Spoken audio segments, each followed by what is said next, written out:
ओम सिद्धि बुद्धि सहिताय श्री महागणाधिपतये नमः। आषाढ़ माह में कृष्ण पक्ष की चतुर्थी को कृष्ण पिंगल संकष्टी के रूप में मनाया जाता है। कृष्ण पिंगल संकष्टी चतुर्थी के दिन भगवान गणेश के गजानन एक दंत रूप की पूजा अर्चना की जाती है। इस दिन गणपति भगवान का पूजन करने से व्यक्ति जीवन में प्रत्येक दिशा में सफलता अर्जित करता है। संकष्टी तिथि को गणेश जी की आराधना करने के लिए सर्वश्रेष्ठ अवसर मनाया जाता है।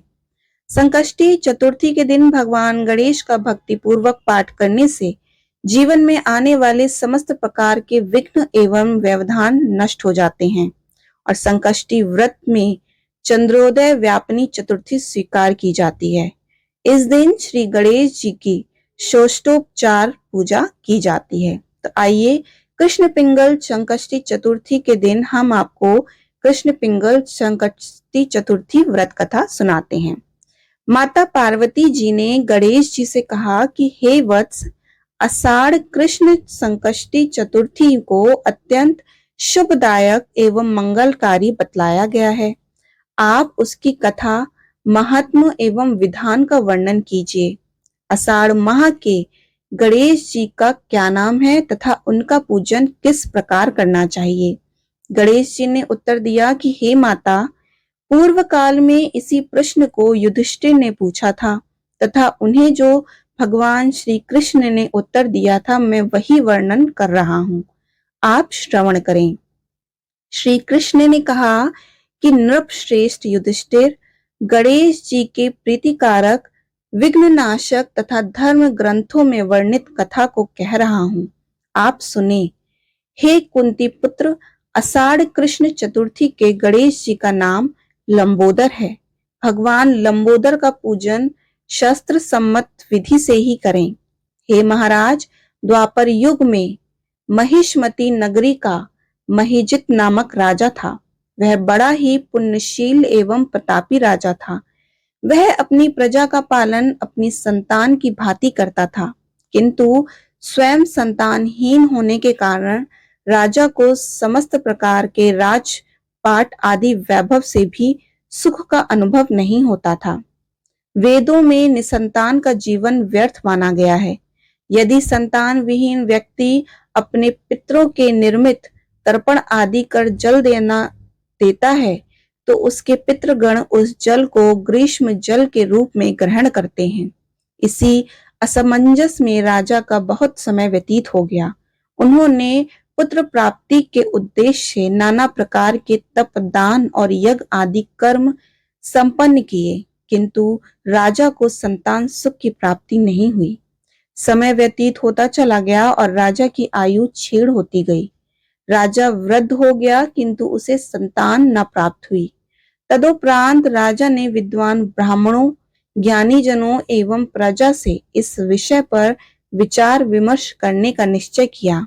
राजा ने कहा कि हे ब्राह्मणों तथा प्रजाजनों, हमको संतानहीन ही रह गए, अतः मेरी क्या गति होगी। मैंने जीवन में तो किंचित भी पाप कर्म नहीं किए। मैंने कभी अत्याचार द्वारा किसी को धन एवं स्त्री का हरण नहीं किया। मैंने तो सदैव प्रजा तथा पुत्र व्रत पालन किया है तथा धर्मचारण द्वारा ही शासन किया है। मैंने चोर, डाकुओं तथा दुष्टों को दंडित किया है। सदैव इष्ट मित्रों को भोजन की व्यवस्था की। गौ ब्राह्मणों का हित चिंतन करते हुए शिष्ट पुरुषों एवं सदाचारियों का आदर सत्कार किया है। अतः मुझे पुत्र प्राप्त न होने का क्या कारण है। विद्वान ब्राह्मणों ने कहा कि हे राजन, हम लोग वह सभी प्रयत्न करेंगे जिससे आपके वंश की वृद्धि हो। इस प्रकार कहकर सभी राजा को संतान प्राप्ति हेतु किसी युक्ति पर विचार करने लगे। सारी प्रजा राजा के मनोरथ की सिद्धि हेतु ब्राह्मणों के साथ वन में चली गई। वन में उन लोगों ने एक श्रेष्ठ मुनि के दर्शन किए। वे मुनि श्रेष्ठ निराहार रहकर कठोर तपस्या में लीन विराजमान थे। ब्रह्मा जी के समान वे आत्मजित, क्रोधजित एवं सनातन पुरुष थे। वे महात्मा, संपूर्ण वेद विशारद, दीर्घ आयु, अनंत एवं अनेक ब्रह्मांडों ज्ञान संपन्न थे। उनका पवित्र नाम लोमश ऋषि था। प्रत्येक कल्पांत में अनेक एक एक रोम पतित होते थे, इसलिए वह लोमश ऋषि के नाम से विख्यात हुए। राजा सहित समस्त प्रजा एवं ज्ञानी जन त्रिकालदर्शी महर्षि लोमश के दर्शन करने लगे। सभी तेजस्वी मुनि के समीप पहुंचे तथा उचित आदर सम्मान के साथ सभी लोग उनके समक्ष खड़े हुए। मुनि ने दर्शन पाकर वहां उपस्थित सभी लोग प्रसन्न होकर परस्पर कहने लगे कि हम लोगों को सौभाग्य से ही ऐसे मुनि के दर्शन हुए। इनके उपदेश से हम सभी का मंगल होगा।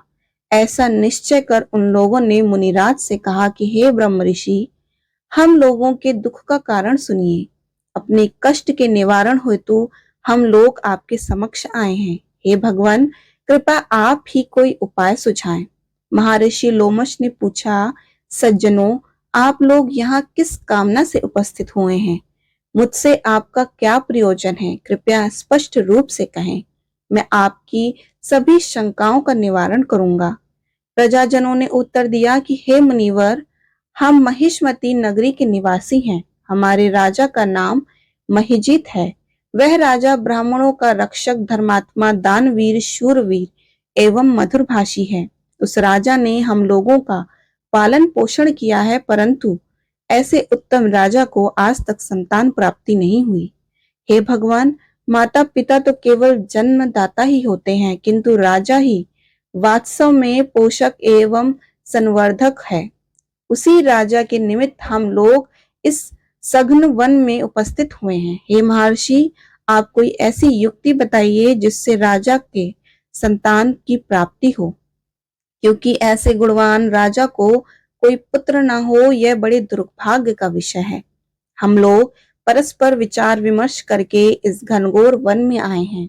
उनके सौभाग्य से ही हम लोगों ने आपका दर्शन किया है। हे मुनिवर, इस किस व्रत, दान, पूजन आदि अनुष्ठान कराने से राजा को पुत्र होगा, आप कृपा करके वर्णन करें। प्रजा की बात सुनकर महर्षि लोमश ने कहा कि हे भक्तजनों, आप लोग ध्यान पूर्वक सुनो। मैं संकट नाशन व्रत का वर्णन कर रहा हूँ। यह व्रत निसंतान को संतान और निधनों को धन प्रदान करता है। आषाढ़ कृष्ण चतुर्थी को एक दंत गजानन नामक गणेश की पूजा करें। पूर्वोक्त विधि से राजा व्रत करके श्रद्धा पूर्वक ब्राह्मण भोजन करावें और उन्हें वस्त्र दान करें। गणेश जी की कृपा से उन्हें अवश्य ही पुत्र रत्न की प्राप्ति होगी। महर्षि लोमश की यह बात सुनकर सभी लोग करबद्ध होकर उठ खड़े हुए। नतमस्तक होकर दंडवत प्रणाम करके समस्त प्रजा जन नगर को लौट आए। प्रजाजनों ने वन में घटित सभी घटनाओं का वर्णन राजा के समक्ष किया। प्रजाजनों की बात सुनकर राजा बहुत ही प्रसन्न हुए तथा उन्हें श्रद्धा पूर्वक विधिवत गणेश चतुर्थी का व्रत करके ब्राह्मणों को भोजन, वस्त्र आदि का दान किया। रानी सुदक्षिणा को गणेश जी की कृपा से सुंदर एवं सुलक्षण पुत्र की प्राप्ति हुई। श्री कृष्ण जी ने कहा कि हे राजन, इस व्रत का ऐसा ही दिव्य प्रभाव है। जो व्यक्ति इस व्रत को श्रद्धा पूर्वक करता है, वह समस्त प्रकार के संसारिक सुखों को भोगता है। हे महाराज, आप भी इस व्रत को विधि पूर्वक कीजिए। श्री गणेश जी की कृपा से आपको सभी मनोकामनाएं पूर्ण होगी। आपके संपूर्ण शत्रुओं का विनाश होगा तथा आपको अचल राज्य की प्राप्ति होगी। श्री कृष्ण जी अनंतर कहते हैं कि हे राजन, हे भूप शिरोमणि युधिष्ठिर, जो पुरुष इस व्रत को भक्ति पूर्वक पालन करते हैं, वे चाहे एकांत में तप करके ने वाले ऋषि मुनि हों अथवा विद्वान हों, उन्हें निश्चय ही निर्विघ्न रूप से पुत्र पुत्रौदी की प्राप्ति होती है। भगवान गणेश की इस पावन कथा का पाठ एवं श्रवण करने वाले को समस्त कार्यों की सिद्धि प्राप्त होती है तथा विघ्न बाधाओं का निवारण होता है। जय श्री गणेश।